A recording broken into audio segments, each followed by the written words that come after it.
In 1966, an MIT computer scientist named Joseph Weizenbaum wrote a simple computer program called ELIZA. It was designed to do something modest. Mimic a psychotherapist using just 200 lines of code. ELIZA did not understand English. It possessed no intelligence, no memory, and no reasoning. It simply recognized keywords in what a user typed and reflected them back as questions. Then, something happened that Weizenbaum never expected. His secretary, who had watched him write the code from scratch and understood the trick, sat down at the keyboard. Within minutes of typing back and forth, she turned to Weizenbaum and asked him to leave the room so she could speak with the machine in private. Weizenbaum was startled. He watched students, colleagues, and psychiatrists form deep emotional bonds with a simple text loop, convinced the machine possessed genuine empathy. In 1976, Weizenbaum published Computer Power and Human Reason, delivering an urgent warning. The greatest danger of artificial intelligence is not that machines will become human, but that humans will willingly surrender their cognitive judgment to machines. Today, that surrender is happening at a scale Weizenbaum could barely imagine. Over the past few years, millions of people have stopped wrestling with difficult problems.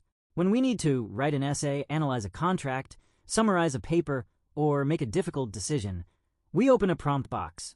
We type a few words, hit enter, and receive a polished answer in 3 seconds. It feels like an intellectual superpower. It feels like multiplying our productivity. But inside the human brain, a biological trade-off is quietly taking place. Every time you outsource a cognitive task to an algorithm, the neural pathways that once performed that task begin to change. The brain is not a static hard drive. It is a dynamic muscle governed by a relentless biological rule. Use it or lose it. In cognitive science, this mechanism is known as cognitive offloading. Cognitive offloading is the act of using an external tool to reduce the mental demand of a task. Humans have always offloaded cognition. Ancient merchants carved tallies into clay to offload arithmetic. Gutenberg's printing press, in 1440, offloaded the burden of memorizing oral epics. Pocket calculators in the 1970s offloaded long division. For thousands of years, critics warned that new technologies would erode the mind. Around 370 BC, in Plato's dialogue Phaedrus, Socrates recounted the Egyptian myth of the god Thoth, presenting writing to King Thamus. Thoth claimed writing was an elixir for memory, but King Thamus rejected the claim, warning that writing would introduce forgetfulness because learners would no longer exercise memory from within. Instead, Thamus argued, students would possess the appearance of wisdom without true understanding. For centuries, optimists dismissed Thamus's warning. Writing and print did not make humans foolish. They freed the brain to focus on higher-order reasoning. However, modern neuroimaging has revealed that technological offloading leaves a direct, measurable imprint on our physical brain structures. In 2000, neuroscientist Dr. Eleanor Maguire at University College London conducted MRI brain scans on London taxi drivers.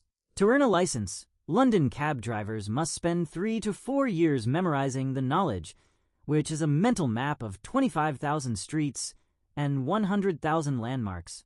Maguire discovered that London taxi drivers had a significantly larger posterior hippocampus, which is the region of the brain responsible for spatial navigation and episodic memory, compared to the general public. More importantly, the longer a driver spent navigating the city manually, the larger and denser that brain structure became. The physical anatomy of their brains had grown to meet the cognitive demand. 17 years later, in 2017, Professor Hugo Spears and his research team at University College London placed 24 volunteers into brain scanners to observe what happens when humans stop navigating for themselves. The study was published in Nature Communications. When participants navigated the complex, winding street networks of central London on their own, their hippocampus and prefrontal cortex lit up with intense neural activity. The brain was actively running simulations, calculating alternative routes, and predicting future intersections. Then, the researchers turned on a GPS turn-by-turn navigation system. The moment the participants began following the automated voice instructions, their hippocampal and prefrontal activity flatlined. The neural networks responsible for spatial reasoning, environmental mapping, and future simulation completely switched off. The volunteers were still moving through physical space, but their brains had stopped computing the world around them. When you do not have to build the mental map yourself, your brain stops allocating energy to maintain the mapmaker. This physical rewiring does not stop at spatial navigation. It extends to how we store, access, and value factual information. In 2011, psychologist Dr. Betsy Sparrow of Columbia University, alongside Jenny Liu and Daniel Wegner of Harvard, published a seminal study in the journal Science examining what became known as the Google effect. Sparrow and her team gave participants a series of trivia facts to type into a computer. Half of the participants were told the computer would save their notes for later review. The other half were told the computer would erase everything they typed. When tested on their recall, the participants who believed the information was permanently stored online showed significantly lower memory retention of the actual facts compared to those who believed the data was deleted. But when the researchers tested whether participants remembered where the information was saved, their recall was exceptionally high. The human brain had adapted to the presence of search engines not by storing knowledge, but by storing the address of the knowledge. Wegner termed this a digital transactive memory system. In human social groups, transactive memory is healthy. You remember medical facts, your partner remembers family birthdays, and together you share the cognitive load. But when the entire collective memory of civilization is outsourced to a digital search bar, the human brain stops retaining foundational knowledge in working memory. Yet search engines only changed where we stored data. Generative artificial intelligence represents a far more radical rupture. A search engine acts like an index. It hands you raw documents, but you must still read, cross-examine, synthesize, filter, and extract meaning yourself. You still have to do the mental heavy lifting. Generative AI does not hand you documents. It hands you the synthesis. In 2023, a team of researchers from Harvard Business School and Boston Consulting Group, led by Fabrizio Dell'Acqua, conducted a controlled study on 758 elite management consultants to measure the impact of generative AI on knowledge workers. The findings revealed what the researchers termed the Jagged technological frontier. When consultants used AI for tasks within the model's capabilities, their speed increased by 25.1%, and the quality of their work rose by 40%. But when the consultants were assigned complex analytical tasks that fell outside the AI's reliable competence, requiring nuanced logical judgment, those who used AI were 19 percentage points less likely to produce a correct solution than those who worked entirely without it. The reason was clear. The consultants fell victim to automation bias because the AI produced fluent, beautifully formatted, grammatically flawless responses. The consultants stopped critically evaluating the underlying logic. They accepted plausible-sounding hallucinations without verification. They surrendered their critical filter because the friction of thinking was removed.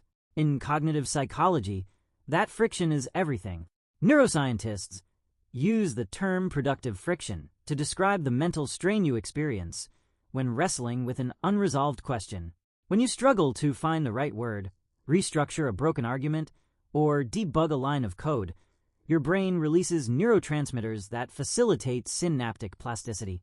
That mental discomfort is literally the physical process of neural networks forming, strengthening, and integrating into long-term mental models.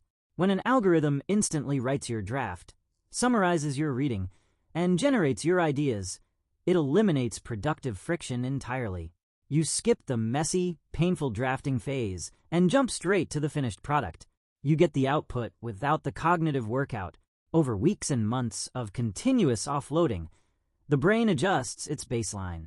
Tasks that once felt routine, such as reading a 30-page academic paper, holding multiple conflicting premises in mind, or organizing an unstructured argument, begin to feel overwhelming, exhausting, and impossibly slow.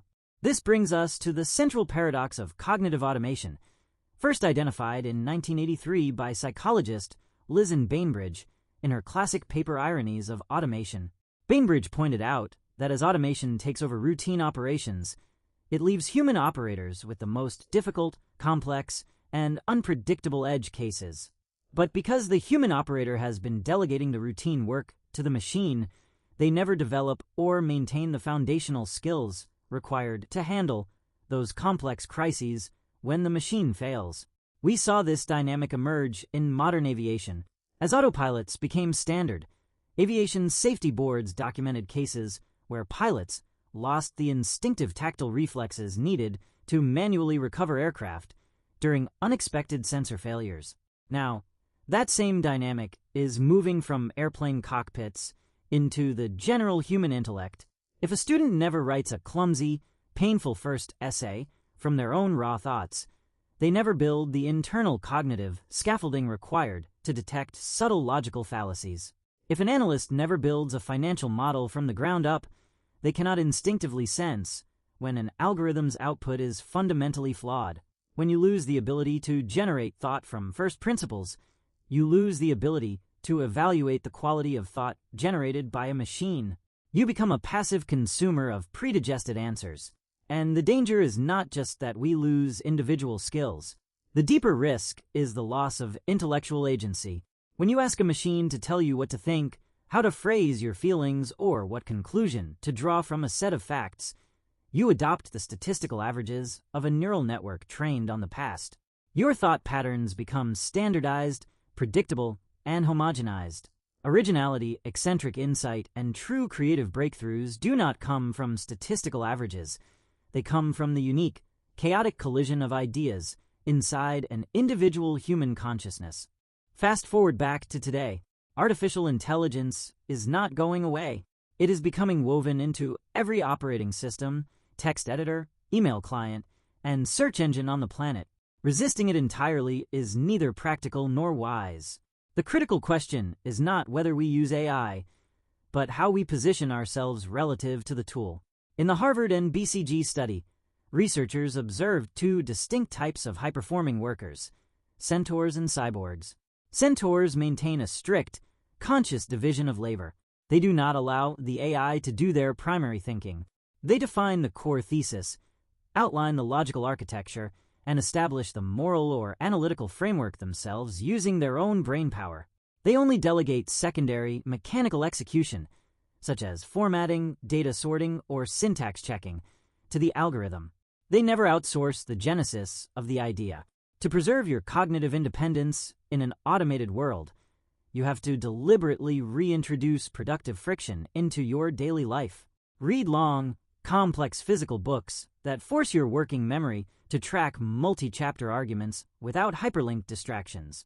Write your initial thoughts, brainstorms, and outlines by hand on a blank sheet of paper before opening a prompt box. Navigate familiar routes without GPS to keep your spatial cortex engaged.